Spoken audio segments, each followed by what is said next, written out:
Don't touch that dial, for this podcast play is being invaded by the Drive-In Mutants Radio Theater. Woo! I don't know if this is a drive-in crowd or not. Stand by for action. This broadcast is coming to you through the courtesy of Brighto and its 6 delicious flavors. I know, but the situations and characterizations are fictitious on this show. We're delighted to have you with us, and we extend a cordial welcome to you. We've lined up the top stars from Hollywood and from all over the world to entertain you in our giant radio. We would also like to acknowledge that the Drive-In Mutants Radio Theater is specially sponsored by ManicExpression.com. Thank you for having us on here, and don't forget to check out some good videos, blogs, and even their store. And by the Lunenburg Ledger, a local newspaper that delivers to you news that is all Lunenburg all the time. The drive-in will never die. It's showtime! Are you listening? Ba-ba-ba-boo, ba-ba-ba-boo, ba-ba-boo.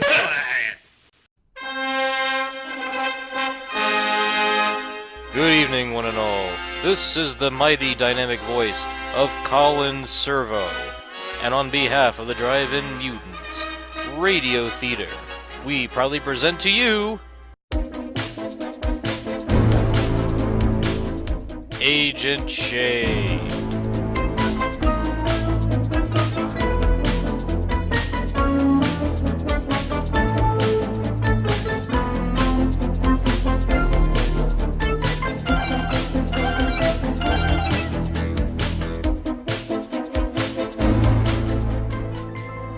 It's the continuing tales of one strange detective who's not even human, but not even half of whatever he is.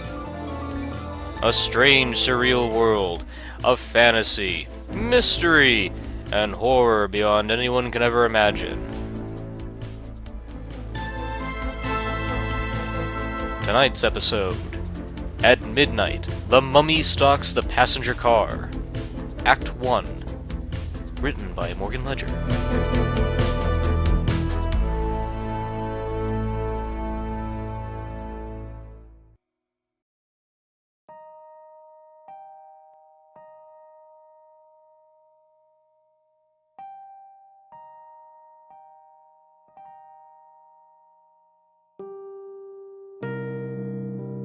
For those who just tuned in, one must be aware of what a kitsune is. They are half human and half fox. A kitsune has some unique powers, such as the ability to shapeshift, heal, and sense out the truth. This tale you are about to hear, among many future others, has such a creature. However, he is partly a kitsune. For once upon a midsummer night's eve, his mother was lost in the woods and came across a well-built husky, and they Can you keep it down? No one needs to know that part of my backstory. Oh, sorry. As a result from that encounter was Shade, a hybrid of the two species that specializes in work that no mere mortal can handle. I think that's all I need to know. Now, if you'll excuse me, I have a report to write up. Thank you. Let's see. Dear Chief Marino, I write to you from a local hotel in the capital of Falston. They have bad Wi-Fi here, so I figured I'd write out my report the old-fashioned way. I tend to be like that sometimes. Regardless, I would like to inform you that the mission was almost successful.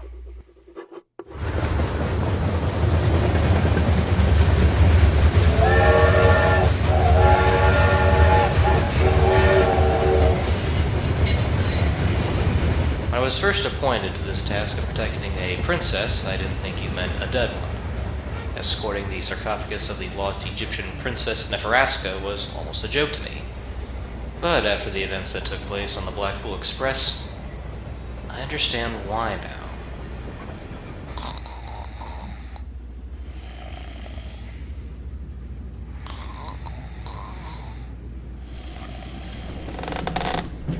Excuse me, sir. Do you mind? Bad enough this is a long trip from Monroe City and have to endure hours of passing landscapes. Oh, I'm terribly sorry. I just came in to see your ticket. Ticket? Oh, I see! A quick checkup around noon. Well, let me just see here. No, that certainly ain't it. Ah, there we are. Thank you kindly. Let's see here. Falston. Ah, what a place. I do remember that small town very well. What brings you there? Nothing much, just some escort work. I see. Anyone special? Oh, just a princess in the Nile. I was told I was being transported to a museum there, and extra help was needed. Damn thing had to arrive at our docks for legal purposes. Oh, I understand. You're the gentleman who's taking part in the Egyptian cosplay in the lobby car. Why, yes, wait, what now? Oh, don't you know? On this very train, they performed the recreation of the opening of the mummy sarcophagus. It's a yearly tradition. Shame not too many do that anymore. I was told this was a simple exhibit move. Nobody said anything about opening a mummy's casket. That's because these sorts of things are out of style. From what I recollect, the professor has a fascination for these kind of pastime relics. I figured something was up. In that case, Mr. Do call me Charles. Charles May. Yes, Charles May. When exactly will the unveiling be hosted? From what I understand, that is an invitation-only party. However, that does remind me, Professor Scott Von DeFore, the host of the party, wanted me to give you this. He felt it was very important considering the protection that was needed. Oh, let me see here. Secret mummy opening. 15 past midnight. Dress appropriately. Oh, what a shame. It appears I didn't bring my best wear outside my black overcoat. Indeed. I'll have you know the host did send forth for a spare suit and tux just in case. It seems your calling to this party is rather urgent. Urgent, huh? Must be that desperate for help.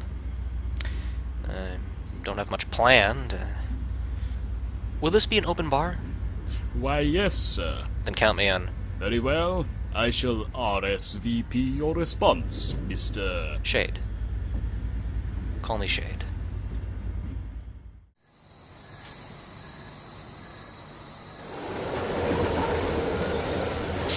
Right around midnight, the main dining car was more lively than ever. Gathered under one car was a group of scientists posing as pastoralists in the 1920s. It was like something out of The Great Gatsby. Charles was right about one thing. Nothing sells your interest to a party more than an open bar. Then again, the vintage music coming out of the stereo wasn't a bad touch either.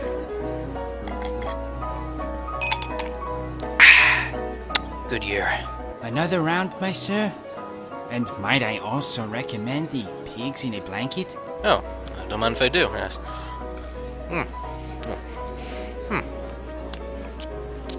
Funny. They almost look like little mummies. Oh, that was Professor DeFore's idea.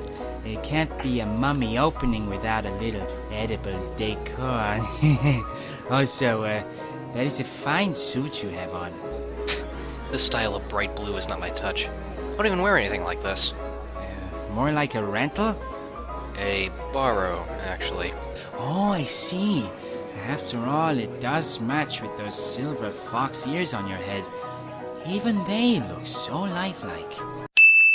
Unbeknownst to many, a kitsune never reveals his true form, for their fox ears can be easily folded in, but their tail can't.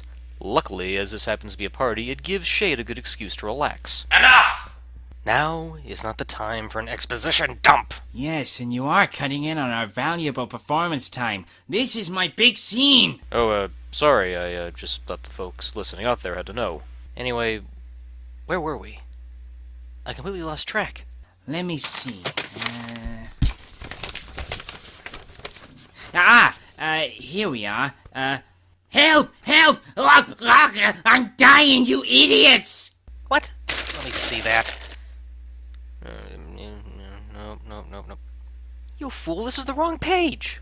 I hope the game wasn't given away early. Well, that wasn't even your line to begin with. What? Let's see. Anyway, I can't tell you how excited I am for this. In all my years, I never thought I would see the unveiling of a mummy. Yeah? What's so good about it? I've always had a fascination with the Egyptians, an interesting culture they were for believing in the afterlife. Much like how we rely on great faith, and not to mention it brings in a decent-sized crowd. You do realize most of them are professors. Oh yes, but it feels great to hear some of the stories from them about their travels. After all, what a bartender hears is quite confidential. Peter, what are you doing? Oh, nothing, Master. Just having a little chit-chat is all. If you don't mind, this man is on important business. Business? He was requested by the host to... Show your base off below to us. Oh, I see. In that case, I'll leave him alone and tend to that man over there. He could use another round. Or maybe a double. Now, wait, come back here. Hear me well, Shade. I bring a message from Professor DeFore. He didn't want to disturb the other guests with his presence, so he had specific instructions for me to tell you about this. About what? If you're not aware, Princess Nebraska is the most sought after of all Egyptian princesses. These people you see before you are colleagues with the host. He fears one of them plans to conspire against him. And what do you want me to do? Ask if they got a gun in their pocket? Talk to them and see what is up. I implore you, I'm not a worker of this train. I'm only disguised so the others don't know about me, for I am DeFore's butler, and I will take any bullet for him. I see. Well, good excuse to get better acquainted, I guess. Also, I'd like to point out that we are currently being watched by a potato. Well, that's not unordinary. It's not like... excuse me, Charles. Did you say... a potato? Yes, a giant potato with a rather nasty look on his face. I find that hard to believe. You racist slush, you know very well I've been here at the end of this bar. I'll take care of this. And you happen to be... Professor Jeffrey May, partner of DeFore, and I'd like to say for the record, you got nothing on me. What do you mean? I have no quarrel with you. Oh, I see how it is. Just because I found the mummy's location doesn't make me liable for conspiring. So, you worked with DeFore? Yeah, bit of a shifty fella. Always good with geography and had a theory about where Princess Nebraska was buried. First he shot my idea off, then he took it and made his own. Bloomin' blighter, never gave me credit. I know where she was and I ought to have some sort of recognition. But where were you when they found it? My mother came down with an illness and I had to tend to her, and that bastard saw it as an opportunity to vouch in on my idea. Do you know who went with him? Only a select few. My ex-girlfriend Adriana over there was close to him on the expedition. No, you don't mind if I ask her? Sure thing, but don't bring up Bella. Bella? Her cat. Under court custody, I have ownership of that pussy. Cat. Whatever you say. Also, what's up with them fox ears and tail there? Oh, I apologize. I thought this was a masquerade, not a mummy opening party. Excuse me, Miss... Stoker. Adriana Stoker. Very well, Miss Stoker. As I'm aware, you are accompanying Professor DeFore on his journey. Ah, yes. Are you from the paper? The what? You know, some reporter going undercover and getting stories and such. Now look here, miss, Yes, I am from the Evening Star. Oh, good. I was hoping someone would get the real story from me. Real story? Oh, yes. I wanted to take a break from my ex. It sounded rather exciting, finding a lost mummy and all. I take it you found the trip exciting? Exciting? That's what I want to talk to you about. That bastard left me behind at a hotel in Morocco with plane tickets. He did what?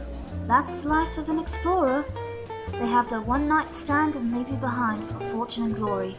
Methinks it had something to do with that Wallace fellow. Wallace? How so? Oh, the two of them are always scheming and trying to get their name out. Pair of crooks, if you ask me. They make off with the story of the century, and I get told to turn back home. Seems fitting he invited him. Oh, do you know where he is? Over there in the corner. He's been awfully quiet. Are you sure you don't have any other questions about me? You have no idea how many stories I have. There was this one time I was trapped in a lake full of piranhas and wearing nothing but a black bikini. Yeah, sorry, I got a girlfriend. Oh, must be a lucky girl. Well, we're not a thing officially yet, but me and her are two! I say, what were you walking? My mistake. I was hoping to find an expert in archaeological expeditions and not the complaint box. I do say, are you from the paper or some investigative thing? It's something like that. Do pardon my cranky state, I'm Dr. Richard Wallace. I accompanied Professor Defoe onto this expedition. Were you aware that he didn't find the location of the mummy Nepharaska? At this rate, I don't know what to believe in anymore. Odd sort Defoe was. Quite claustrophobic. You don't say. I wish I was joking. Even when he goes through a dark tunnel, he starts to hyperventilate. When we got to the tomb of Nepharaska, he had me go in to fetch her. Coward of a sort. He later told the press how he ventured in when it was my doing. Oh sure, I made a fight for it, but he already claimed ownership of the mummy. Do you realise how much of a find this is? Thousands? Millions! I can only imagine what form of worth that princess could bring. It was treasure right in my grasp. To think thousands of interviews with magazines and coverage on finding the lost expedition. And he stole it from me. It can't be as bad as what he stole from me. Oh, and you are? Mia Adams. Some call me Luna. And why is that? See this left eye? I may still see, but it's white like the moon. Cute little thing. Hold on, I don't remember you getting an invitation. Let's just say I know some friends in high places who can get me in this. Besides, it's no fair he got a hold of Princess Nepharaska. Turns out she happens to be my long ancestor. And how do you know of that? First, my grandparents traced my family tree back to the Egyptian roots. Second, you see the sarcophagus on the front page here? Doesn't it look familiar? Yes. The more I look at the face, there is some resemblance. By Jove, she does. The different eyes, the black hair, and the most beautiful nose, I might add. Cut the flattery, Wallace. If I am of royal descent, then I could possibly rule over you. Well, by all means. With a man of your age, don't even count on it. And if I may add, I see a thing for cats. I can't help myself. This cat necklace, these feline earrings, it's just a start. I got a nice tattoo of Bassett on my back. If I do recall, doesn't Nepharaska have some ties to Cleopatra? That is said to be a rumor, but I do believe it. Even if her fling with Julius Caesar ended badly, her romance with Mark Antony went off well. Oh well, some romantic flings never last well. Excuse me, I was wondering what all the fuss was about. Fuss? Quite so. I was all the way over there, and I noticed your little gathering. Hope you don't mind my mingling. After all, us doctors have to be social.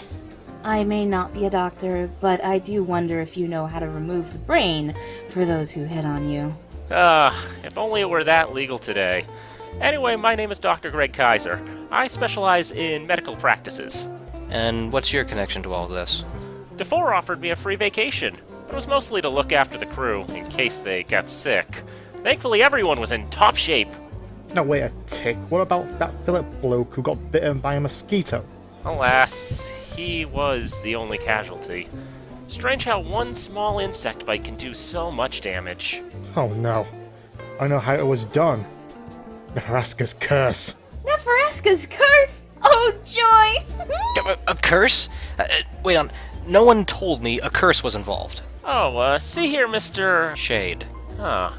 Now see here, Shade. That's just old superstition. It's all hocus pocus compared to the medical work of today. Ah, but don't you remember the curse of King Tut? Yes.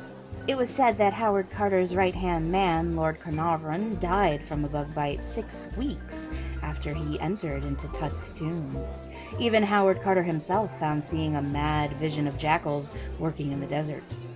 Since the opening of King Tut's tomb, there were 11 mysterious deaths within the first decade. With that knowledge in mind, what if we are bound to such a fate? Then, it would be best to drink like it's your last day on Earth. Deep-fried cheese sticks, stacked like the bricks of the pyramids, with custard. Sheesh, DeFore really wanted to go all out on this, huh? Indeed. Even the potato skins are made to look like the god Sobek. Sir, may I ask how the guests appear? My master DeFore is rather anxious to know how they tick him. Not very well. Unless he has an apology up his sleeve.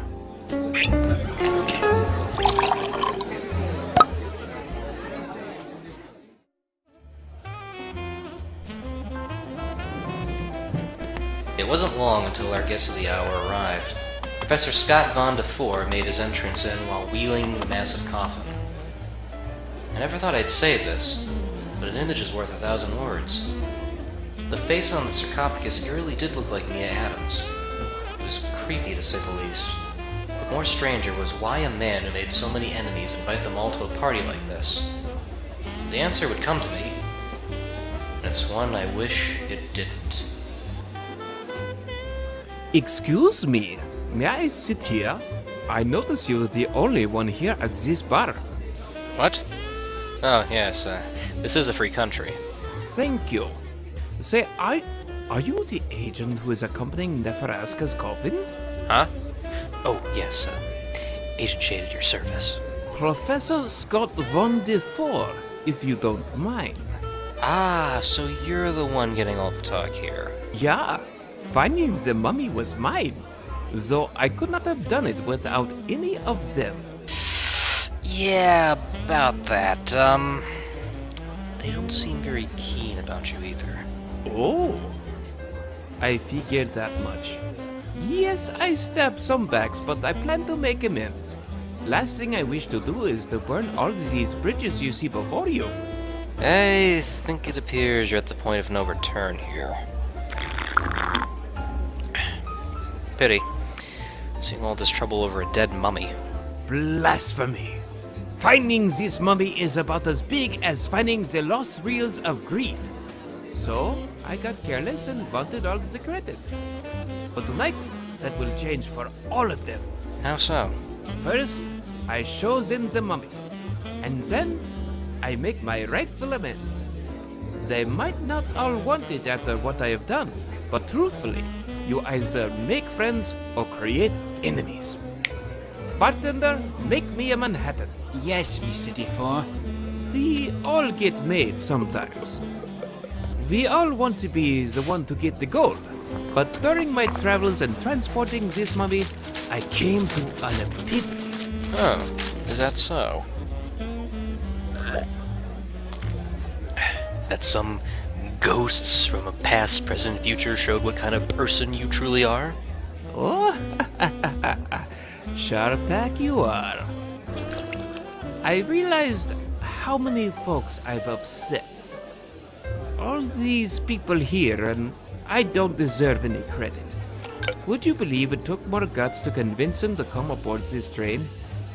I myself don't like small and tight spaces, but I had to put that aside to fix what was undone.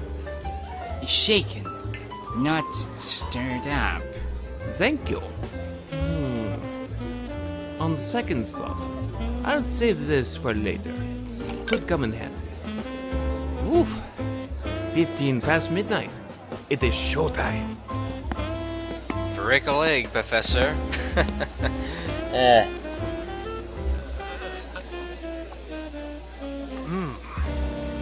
Good cocktail. Ah, yes, mint julep. I take it you never had that one before? Well, not one of this delicious caliber. I always go for something minty. Helps the stomach. But, say, what's up with the tip jar? Looks like there's $1 million in there. Oh, $500 to be exact.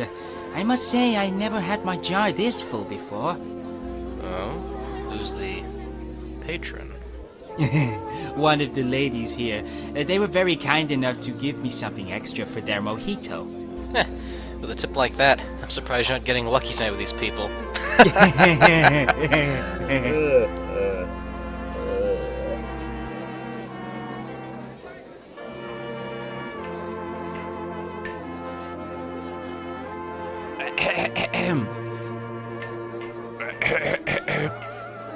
Can I have your attention? Maybe turning this music off will do. There we are. Thank you. I know all of you were specially invited by invitation.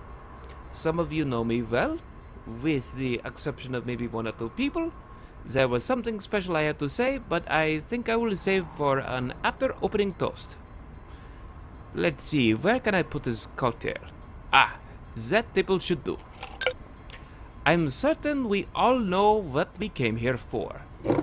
And with this crowbar, the sarcophagus of Princess Nebraska shall be opened.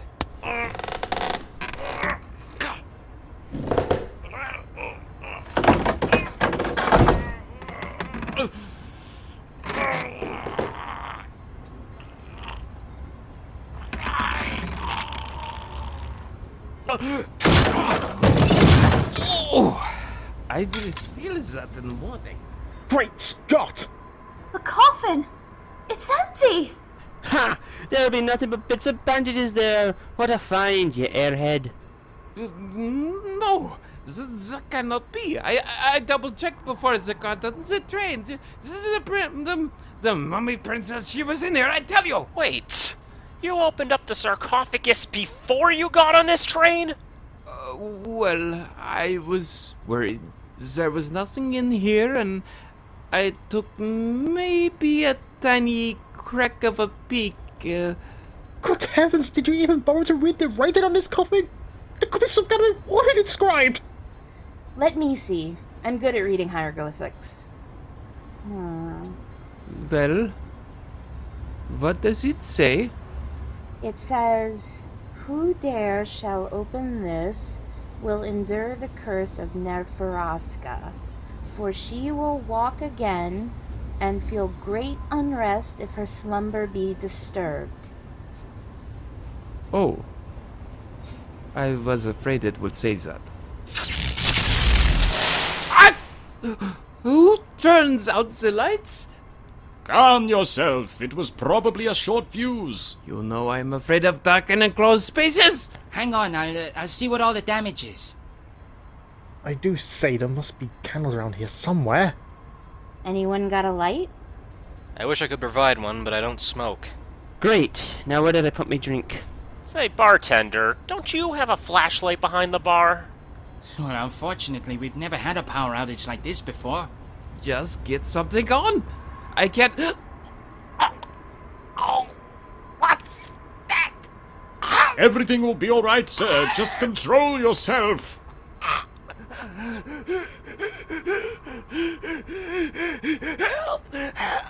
Help! DeFore, is that you? I think I feel your arm. Actually, that's my leg you're touching. No thanks. Is that a wild animal? Let's see, someone get these lights back on or at least illuminate something. Judging by the sounds, I can't tell if the poor man is having a stroke or getting laid. I'm dying, you idiots!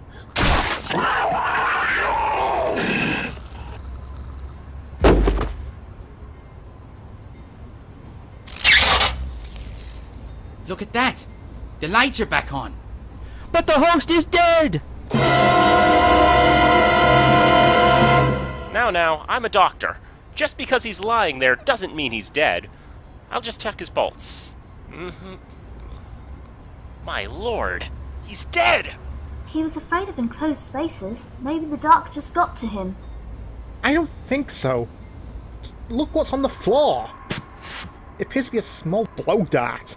Gimme that. Best be careful. There could be a drop of poison left in this thing. Let's see. Small needle. Very primitive. Take a little taste here. this dart possibly didn't hit him. How can you tell? Oh, that's an easy answer. Just check his body for any marks. If you say so. I'll just flip him on the stomach here. My goodness, look at his back! It's all covered in claw marks. Even his jacket is shredded badly, too. Strange. Does anyone recall bringing any animals on board? Get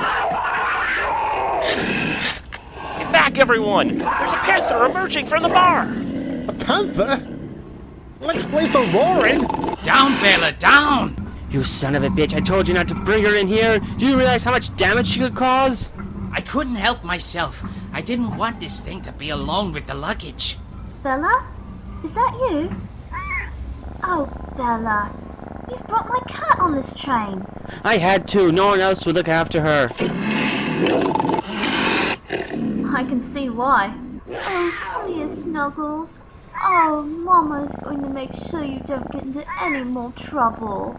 You mean to tell me your cat is a full-blood panther? Is that even legal in this state? Hey, I found her on a mission in the tropics. I couldn't let this motherless cub be left out to die. I don't know about you, but I can use some good heart liquor right about now. DeFore's Manhattan. Oh well, best not let a good drink of his go to waste.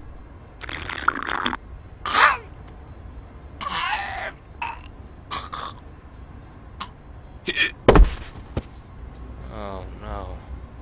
Another one. Good lord. The curse on the Tharaska continues!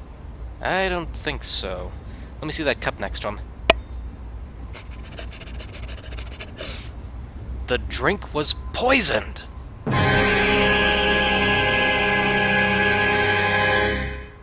Oh, no, you're not going to blame me for it.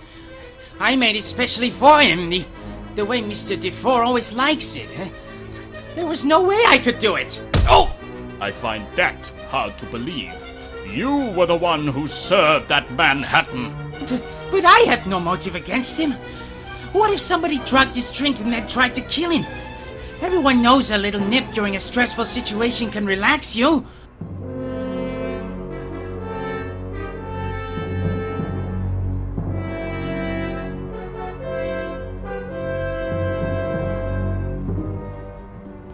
In that case, we would have 2 attempted murderers, and 1 who succeeded. The only question is who really took the mummy and killed Professor Dufour in the process. Excuse me, sir. You never told us what relation you had with Professor Dufour. Yeah, you told me that you were a reporter. I'm something like that. Exactly what business do you have here, and who are you?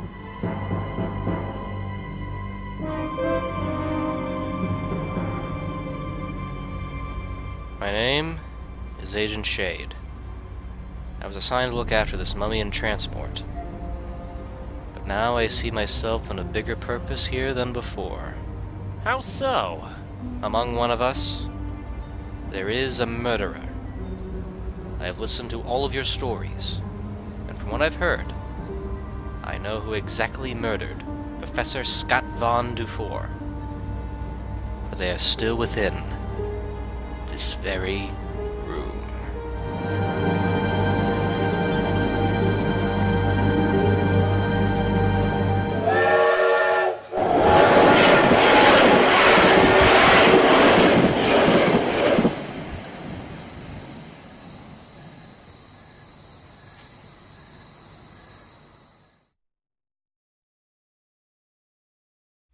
Will Shade discover the real murderer in time? Who stole the mummy in the dead of darkness? Can you figure it out before our detective does?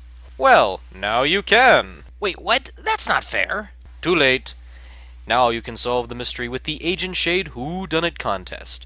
Listen closely for the clues and the suspect's testimonies in this play. Then, figure out who did it and send us your answer. You could be wrong. You could be right. But most importantly, I hope you are wrong. Nah, I'm just kidding with you. Think carefully over the suspects we have on tonight's program. Was it the loyal butler Charles May? Believe me, I would never do a thing to my master. Or was it the Blackpool Express's bartender, Peter? I'm innocent, I tell you. Besides, I can't even remember my damn lines! Defoe's right-hand man, Jeffrey May. Oh, right, Jeffrey's dead. He probably doesn't count, but regardless. The sultry Adriana Stoker. That slab of meat got what came to him. A one-night stand and he leaves me in Morocco. The resourceful Richard Wallace. I found that mummy, I say! Now all the credit belongs to a dead man! Rubbish, I tell you! Rubbish! Egyptian enthusiast Mia Adams. Truly a catastrophe, if you ask me. All I know is that he tried to take my long-lost ancestor away from me. Family ties show that mummy is mine. Or was it the medically equipped Dr. Craig Kaiser? 3 medical methods of death and only one of them killed him? In all of my years of research, I'm as perplexed as you are. Do you think you know who did it? Enter in the Agent Shade Whodunit contest. All you have to do is email us at agentshadecasecontest@gmail.com with your name, email address, the topic Agent Shade Whodunit contest written in the subject of the email, and your explanation as to who the killer really is. You have until Friday, July 13th to submit your answer, so don't delay. The winner who gets picked will be given the opportunity to take part in a future podcast play with the Drive-In Mutants. That's right, lines and all. Just make sure you have access to a microphone and some recording equipment. So what are you waiting for? Don't delay! Submit your answer to this mystery at agentshadecasecontest@gmail.com before Friday, July 13th. No postage necessary. Technically, the contest is for folks around the world, including those who listen in. Contest is eligible to those 18 years or older. In order to enter in, entries must have access to an email account. If younger, ask your parents for permission. The chosen winner will be announced on our next show. I got it! The real killer is... Oh, another body. What a thrill. This is getting serious. As for everyone else listening in, be sure to tune in next month for the thrilling conclusion to Agent Shade in... At midnight, the mummy stalks the passenger car. For now, from all of us at the Drive-In Mutants, thank you for listening in.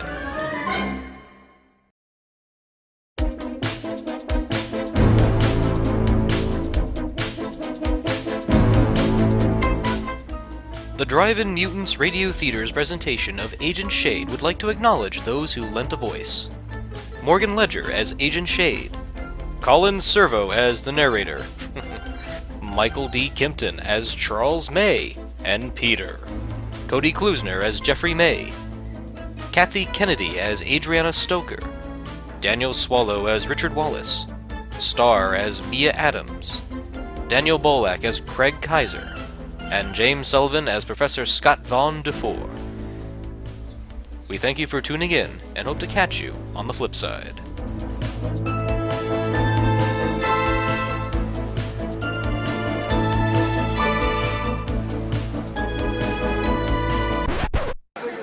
Well, it's goodbye to the elevator music.